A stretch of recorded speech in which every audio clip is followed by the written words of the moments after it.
Hello, everybody, and welcome back to the Pole Position podcast powered by Sports News Blitz. I'm Henry Eccles, contributor for F1 on Sports News Blitz, and I'm joined by Nicole Powell, the deputy content editor at Sports News Blitz. And we're here to talk about the opening two rounds of what has been a frantic start to the 2026 season in Australia and then China.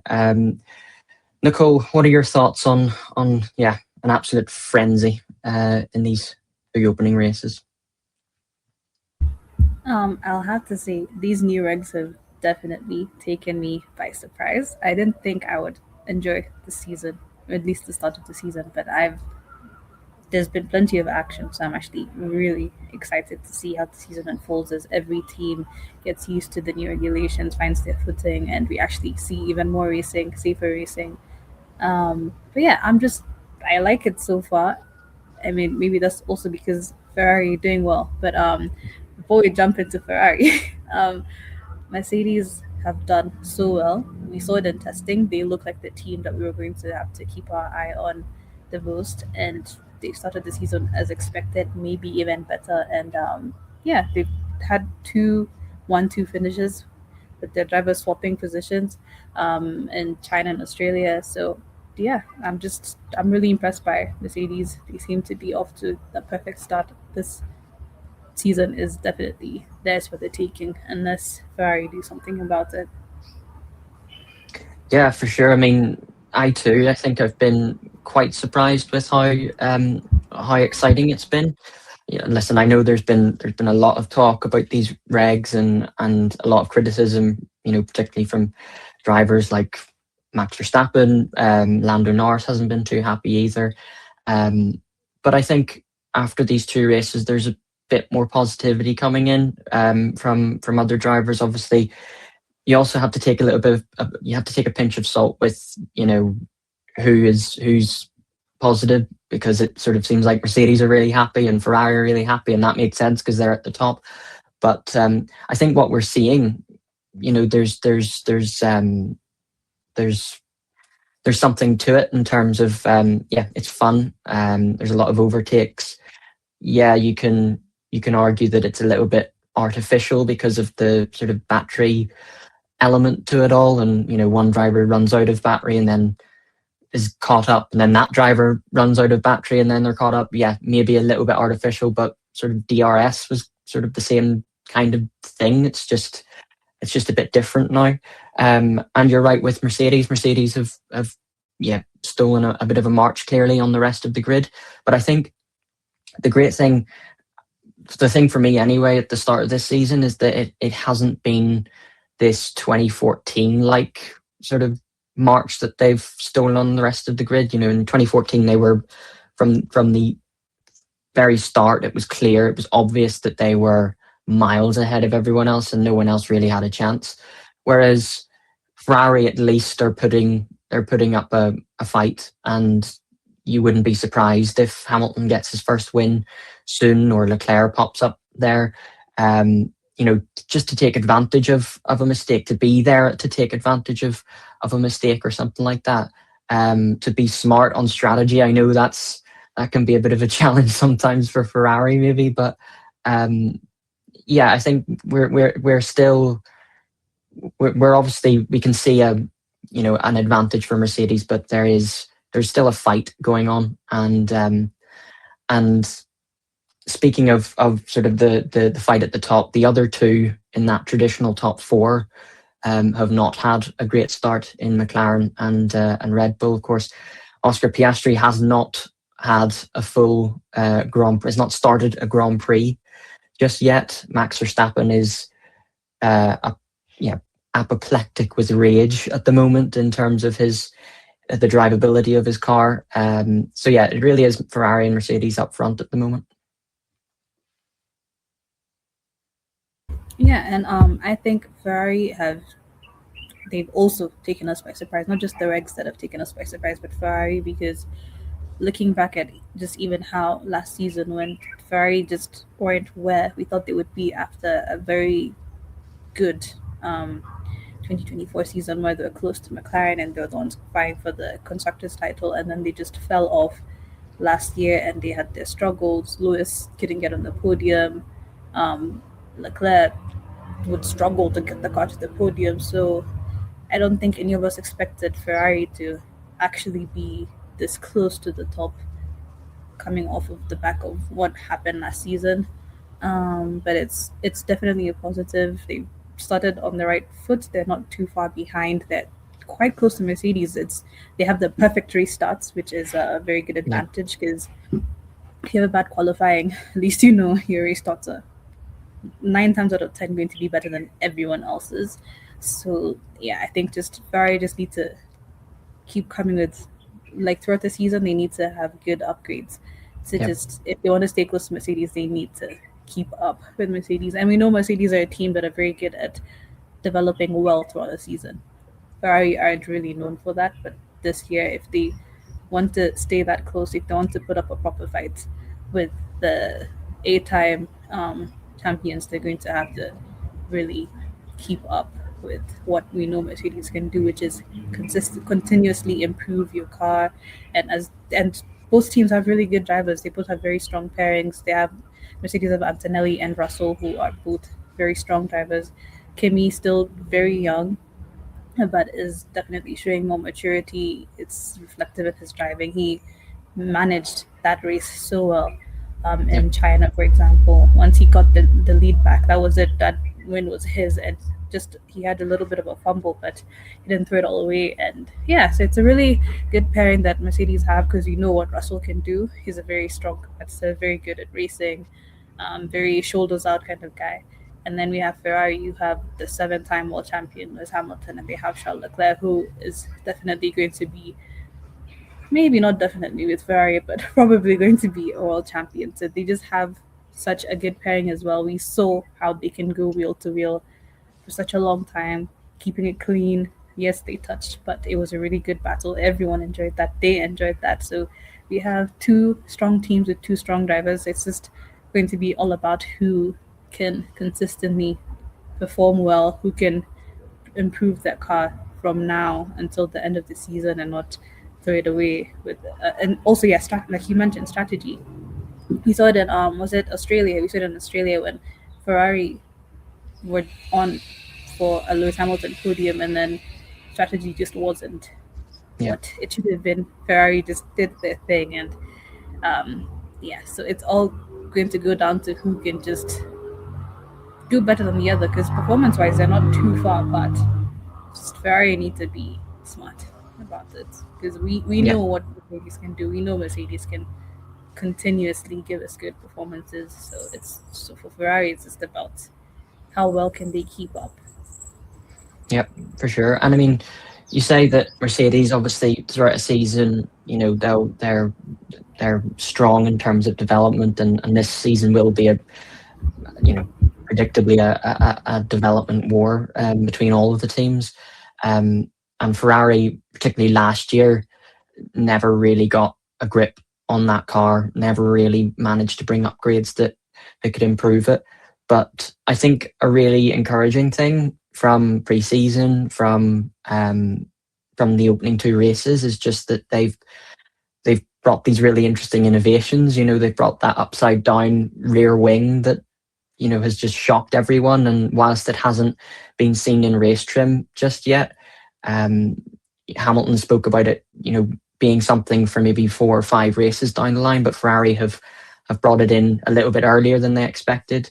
They've got this sort of mini wing on their diffuser as well, which is really interesting. And I remember I think in China they introduced this sort of like another sort of mini wing in front of their halo.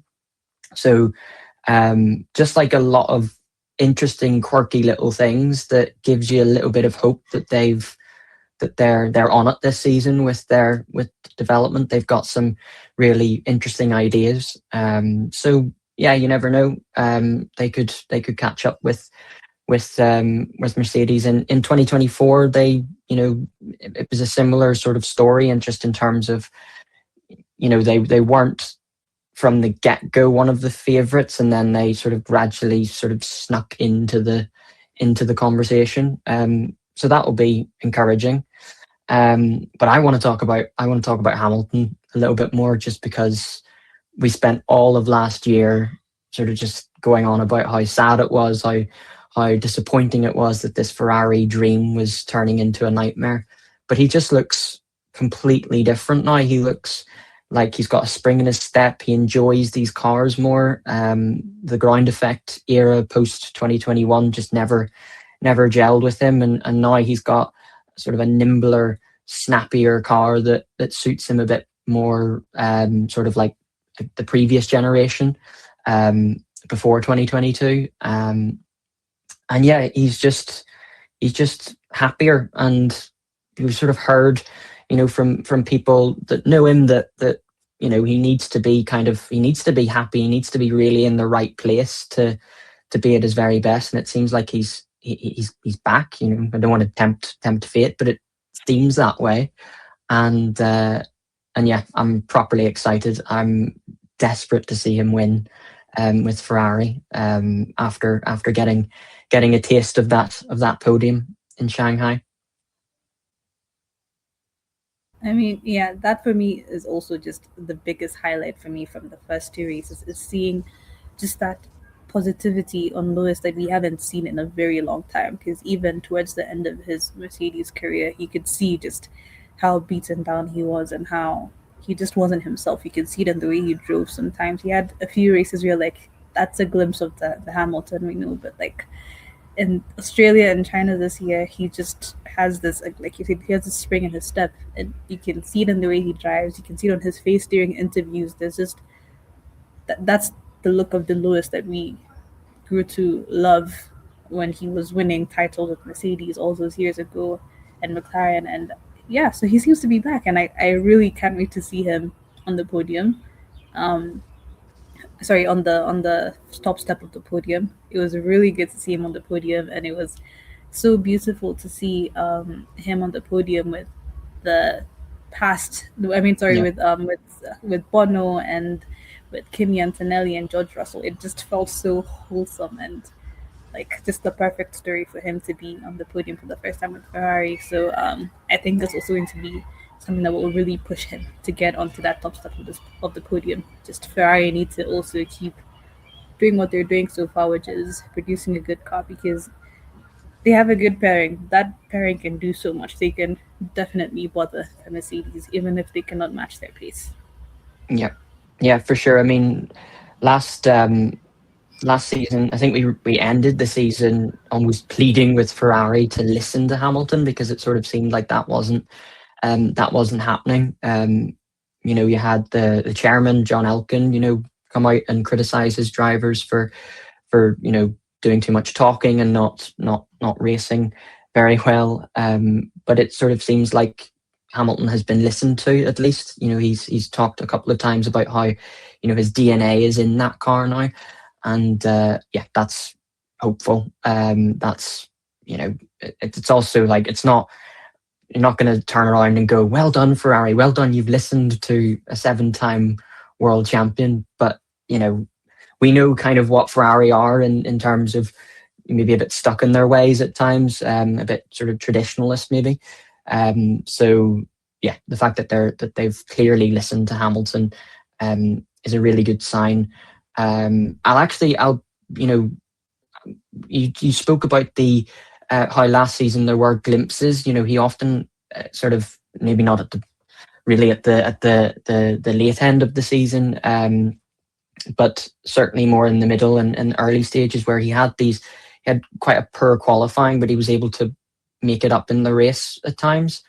Um, another big thing for me is that he's on it in qualifying now as well. He beat Leclerc twice in qualifying, in China, both for the sprint and for the Grand Prix. That's a really telltale sign that he's got some confidence in this car, and yeah, hopefully he's back. And you're right, that moment Mercedes, past, present, and future, and Bono in the middle.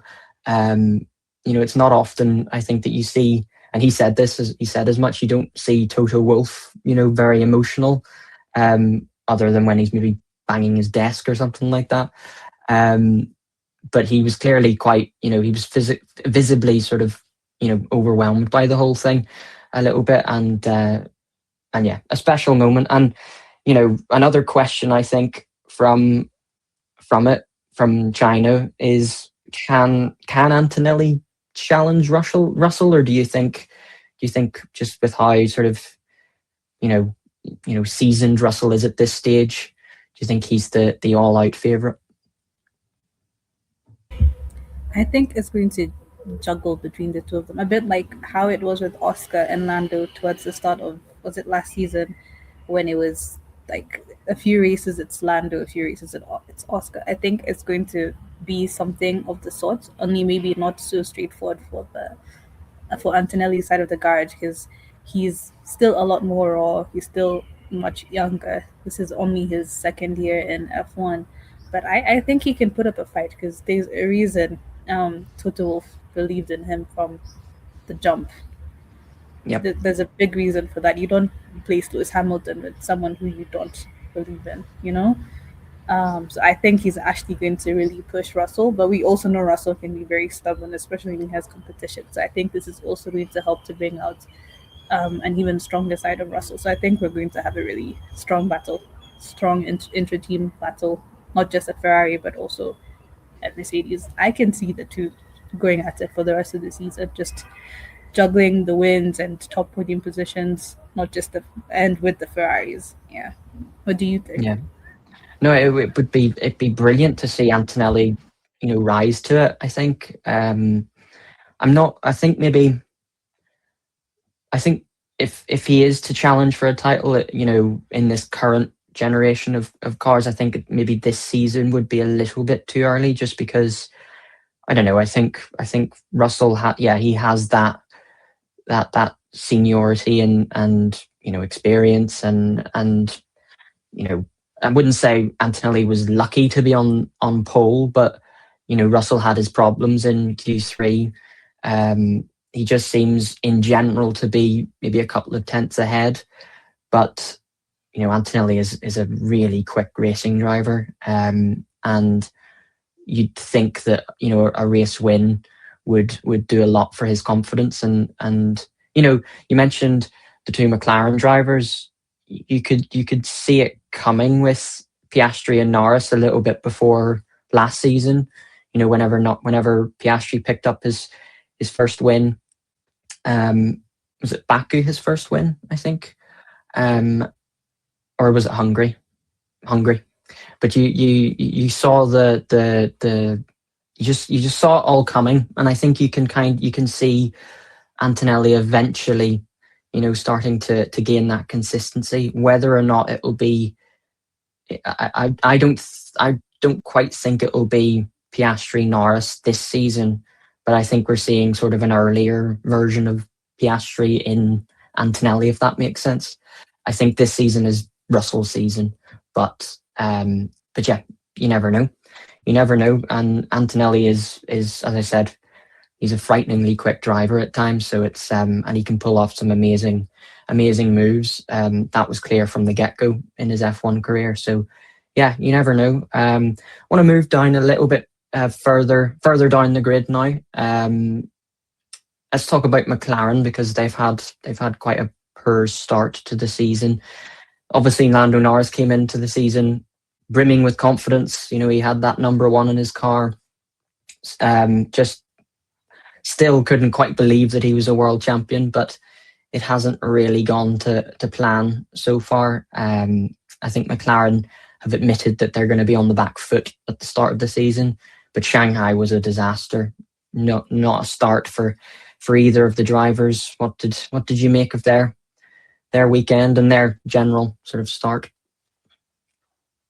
Well, that must be so disappointing to go from winning the constructors title to being unable to start a race in just the second race of the season. Is It must be such a big blow, not just to the team but also to the drivers, because even just for their confidence, like someone like you mentioned, Lando came into the season so confident, so brimming with pride and joy, because he became a world champion, and now he has barely performed in Australia, and then in China he couldn't even stop the race. And then there's Piastri, who many were hoping he'd have his redemption season of properly fighting against Lando this year if McLaren could produce the car for it, and now he hasn't even started a single lap in in any of the races this season. So that must be just so disappointing. But we do like change in F1. We do like things changing up a bit. We don't like more of the same thing. So Yeah, on the competition side of things, it's good to see that now we're having a different kind of battle. We haven't had Mercedes fighting for a title in a long time. We haven't had Ferrari properly in a fight for a long time yeah. as well. So it's good for the growth of the sport to just have different names at different times. But yeah, that's got to be so disappointing for them. I hope Yeah, that at the very least, they can finish the next race. you'd like to think so. I mean, I don't think it's not quite like a chronic, Aston Martin sort of situation, which I'm sure we'll discuss. But yeah, I mean, I spoke about how disappointing it was for Norris, but it must be even more so for Piastri, just given that yeah he hasn't had a he hasn't ran in a Grand Prix yet. But I think it almost Norris. I think he was asked post China, was he feeling a little bit deflated, having been world champion and now looking like it'll be quite a slog um, to win a few races, maybe a little bit later on in the year. But I think you could ask that question straight to Piastri as well, given how he was so close to winning the world drivers title last year, and it all just slipped away. Was that his chance? You don't know. Um, but yeah, also want to discuss Red Bull. I think it's not gone well, has it? It's Verstappen is pretty upset. They seem to be they've just got problems everywhere. Really, it goes from tire degradation to just a lack of drivability, a lack of stability, downforce, whatever it is, and then he's got power unit issues in China. It just seems to be a bit of a mess. And we came into the season full of praise for Red Bull with this new powertrain with Ford. Toto Wolff said that they were this early benchmark, but it's just all gone south really quickly. And they face a challenge not to be fighting with the likes of Alpine and Haas, because that's what they were doing in the midfield in China before Verstappen retired. Yeah, I mean, even forget McLaren being in a bad place. I think Red Bull will be even more disappointed considering how well they've done since 2021. It's such a low place to be at, to go from winning four consecutive titles with Max to all of a sudden battling with the Alpines, who seem to have a much better race anyways. So it's they have quite a hill to climb, and which is sad because also we wanted to see what Hadja could do Yeah, alongside Verstappen, but that's not going to be such an easy comparison to make anymore because Red Bull don't have the pace that we've seen them have in recent years. So we can't even see Hadja really showing what he can do against Verstappen, who's confident and thriving and all that. So it's gonna be a tough season. I think McLaren and Red Bull they are going through what Ferrari and Mercedes have been going through in the past few years, only yeah, just it's kind of probably a bit flipped, worse. hasn't it? Yes. Yeah, Yeah, because they can't start or finish races, so they definitely have a much bigger hill to climb. But on the bright side, they're not the only ones who are struggling with the new regulations to kind of that extent. And there's a lot of reliability issues going around. There's Aston Martin, who are having a whole other world of problems. So yeah, it's just a whole that's I other think world of that's pain now, isn't it? I know. And also, I think that comfort comes from the fact that they know that they're not the only ones who are really struggling to get a hold of, you know, finding pace and finding just good footing in this new era. Yeah, I mean, I said it's a world of pain for Aston Martin, but you could say that both physically and emotionally, just because of the problems that they're having with this vibration issue on their car, unable to finish races. Alonso had to retire on Sunday. He was saying that he couldn't, he was losing the feeling in his hands. That's just ridiculous. And you saw, not sure if you saw on his onboard as well, he was taking his hands off the steering wheel and on the straights. I was watching that just thinking like that surely can't run like, in Japan, if that, surely the FIA, F1, they're looking at that and thinking, nah, there's just, we can't you can't keep going on like this. So it'll be interesting to see just what steps they can make for Japan.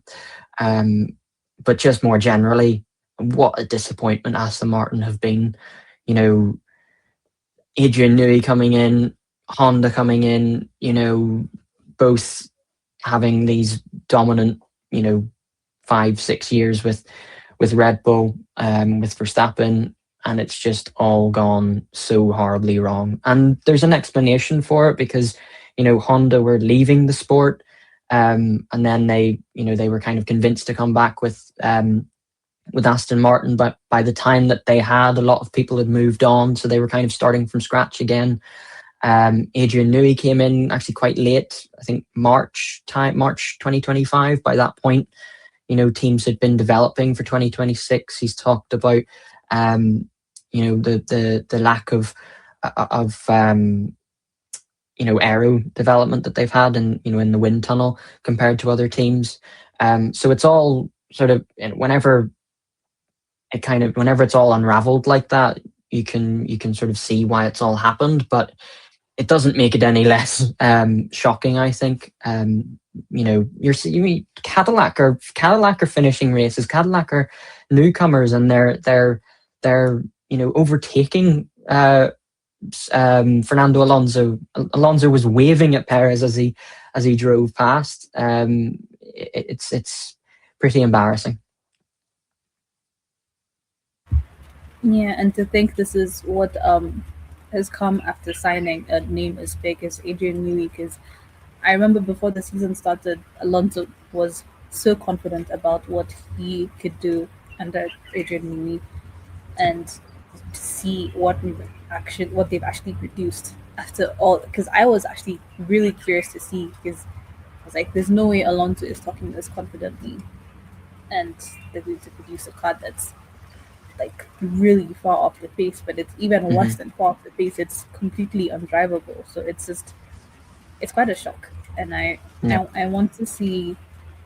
I'm really looking forward to seeing how they can turn things around. But I doubt that they're going to be scoring points very easily this season. Yeah.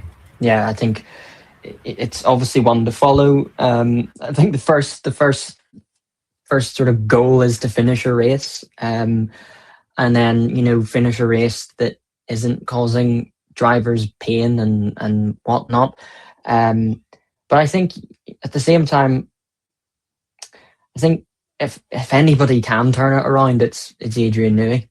If anybody, I don't know if I don't feel like the drivers are pointing fingers at Newey at all in terms of maybe the aero, the chassis, things like that. I think maybe they've got that they've yeah. There's no lack of confidence in him there. It's just once they get a hold on the engine, on the power unit with Honda, is maybe when is hopefully when they will start to bounce up the pecking order. But it's such a mountain to climb.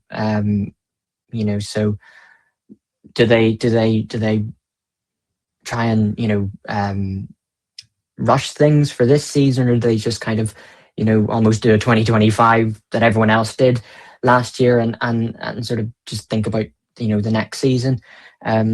We'll see. Another team actually that has not met our expectations is Williams as well.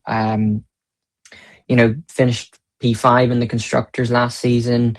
There was so much positivity, so much hype around James Vowles and Carlos Sainz, and it's just I think they've flown a bit too close to the sun, because that's just where what happened in Barcelona. They didn't turn up for testing. The reason was that they were, I think they were, I think Vile said that he was, just putting a bit too much strain on their resources to have things ready, and they've ended up kind of just overcooking it a bit, and they've turned up with a car that is heavy, lacks downforce.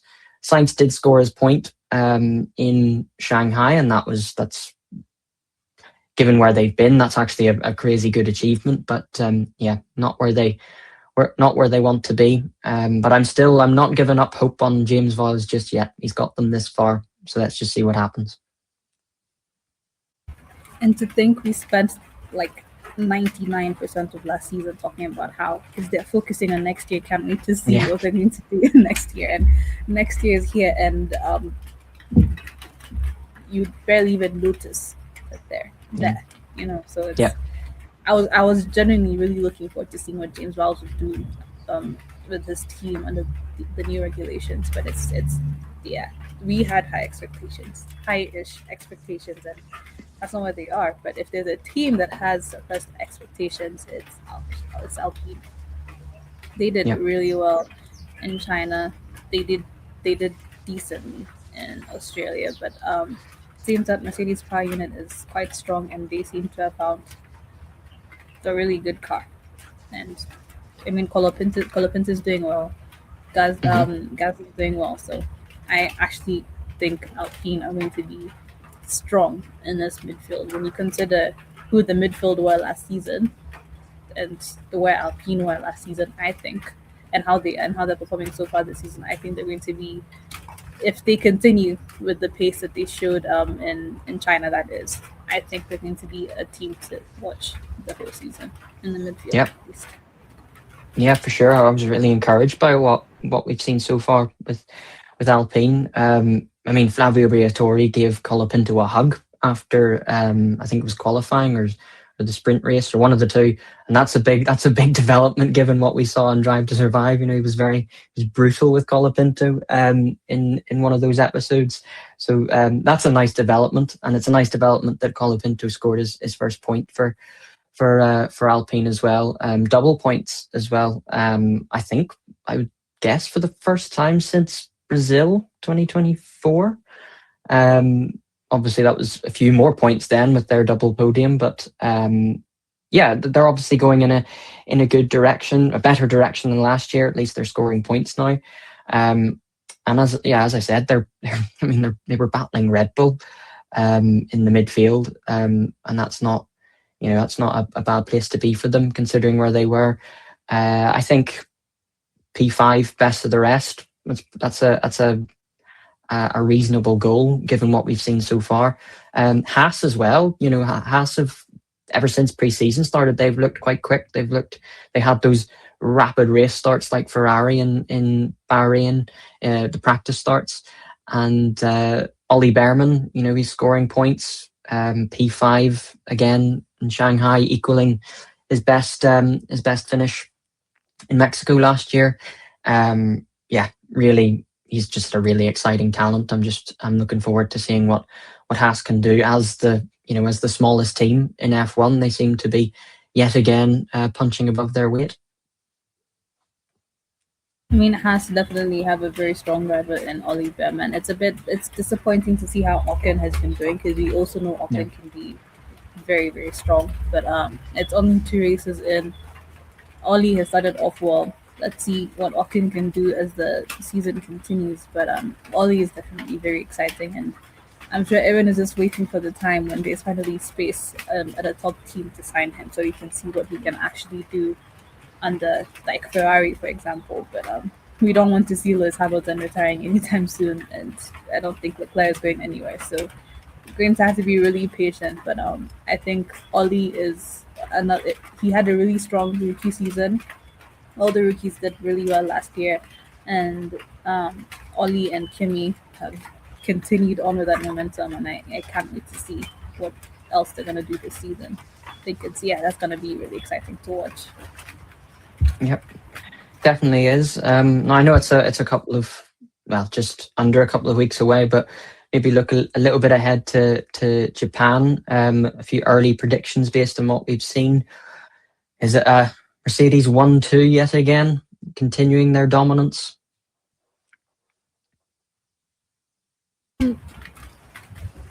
I mean, I wouldn't. It would not be surprising to have another Mercedes monster, but I think Ferrari will have a better qualifying than they had in China, for example. So I think Yeah, if we have at least one Ferrari in the front row on the front row to start the race, I think we could have either a Mercedes or a Ferrari winning the race. But I don't think we'll have a Mercedes one two. I think it'll be Mercedes Ferrari Mercedes or Ferrari, Mercedes, yeah. Ferrari.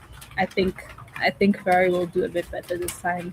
I think they'll be going into Japan with confidence. So I see that panning out well for them, and hopefully McLaren can get a few laps under their belt. So yeah. Yeah, I mean, I think I'm with you. I think Ferrari, when you sort of think of what their strengths have been so far this season, Suzuka should be a decent track for them. It's it's quite snaky. Obviously places a really large emphasis on cornering, and that sort of seems to be where Ferrari have a slight advantage on Mercedes. Mercedes are able to blast off in straights, but there's not really. There's only there's two straights at Suzuka, but the rest is very um, fast and yeah, snaky corners, and maybe Ferrari have got a bit of an edge there. So it wouldn't surprise me to see a Ferrari finish ahead of a Mercedes. Whether or not it will be for the race win, I'm not too sure. Um, I want to see that Hamilton win as soon as possible. I've got a taste for it now. It needs to happen. So that's what I'm putting out there for Suzuka. But I'll take that podium again because it was a special moment in Shanghai. It was. Do you think we'll have any surprises outside of Mercedes and Ferrari in Japan? Um, I think I think Aston Martin will finish. That's my prediction. Don't really know where I'm getting that from because I think Lance Stroll was saying like he's there's if they're not gonna be able to really perform much magic in 10 days, um it's another prediction where I think I'm just putting it out there. I want them to finish a race. I want I sort of I'd like to see Alonso fighting for wins. I'd like to see Aston Martin, Adrian Newey up there. It's what should really have happened. I just want them to get on top of their issues, and I want them to finish a race because it's not a good look. It's not a good look for them. It's not a good look for the sport as well, just in terms of this regulation change. So hopefully they can finish. Any other surprising predictions? I'll back Gasly to get even closer to that sort of best of the rest. Gasly's always I've always been a bit of a fan of Pierre Gasly. I think he's a really great racing driver, and I think hopefully they've given him a decent car this year that he can score with. He can fight with some of the big boys. I mean, I think I've also always mostly been a Gasly fan. He's one of those drivers who will either perform really well on a random day and then he'll just be okay other Yeah, times. So, but yeah, when he's good, he's good. So I also have him as a bold prediction. Him performing well again, getting into the top five. In fact, not he finished I think sixth. So I think this time he'll get into the top five. But I also think that Oscar Piastri will not only be able to start a race, but I think he'll finish in the points. Even if he gets the points, I think I think McLaren can actually pull that off. It'll be hard, but yeah, yeah. doesn't I matter don't which think way. they're too worried. I mean, they're behind in terms of their pace to Mercedes and Ferrari. And I think maybe in Australia they were thereabouts with Red Bull. So I don't think pace wise, it's too much of a concern. It's just getting on top of that engine, trying to understand it. I know that there's been a bit of back and forth between McLaren and Mercedes in terms of how how much of a look in McLaren have got with that Mercedes supplied engine. But I think I'm not sure if it's a bold prediction to say that Piastri will finish the race, but yeah, I do back them to get a bit closer to, so hopefully, fifth, fourth, something like that. But yeah, as I said, I'd like to see Alpine and Gasly fighting in there too. But yeah, I think that's just about it for this episode. It's obviously been a lot to talk about, a lot to look forward to as well. So thanks for joining me, Nicole, and thanks everyone for watching, and we'll see you for the next one.